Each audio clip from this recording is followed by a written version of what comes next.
So, Cartoon Network ran a special 7-minute preview of the brand new Star Wars Rebel series that will be premiering this October. The show is being brought to us by half the creative team of the old Clone Wars show, as well as newcomers such as Young Justice's Greg Wiseman. So I thought it might be fun if we did a little breakdown. The preview introduces us to our main hero, Ezra. He's a quick-talking, quick-move-in con man type. Imagine Aladdin but in space.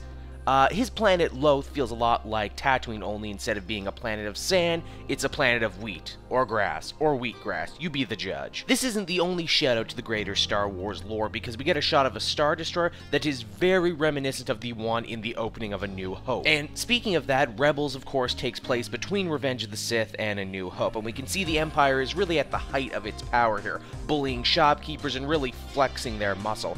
Right off the bat, we can see Rebels is going to be a really great-looking show. The problem with most CGI animated series like this one is that it usually takes about a season or a half for the show to really start looking good, and one need only look at something like Green Lantern and Beware the Batman for good examples of that. I mean, this is just the first episode, and everything already looks very clean and very slick. I can only imagine what it'll look like down the line. We are then quickly introduced to the titular rebels of the show, led by Jarrus, voiced by none other than Freddie Prinze Jr. of all people. He's the one who will assumedly be going to train Ezra in the Force, which is an interesting change of pace as he is a much younger and more hands-on kind of guy.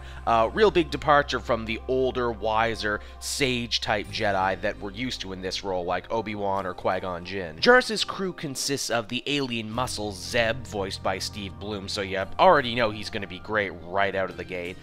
Sabine, a lady Mandalorian who has already stirred up a heck of a lot of controversy, being seen as the token action girl who wears pink Mandalorian armor.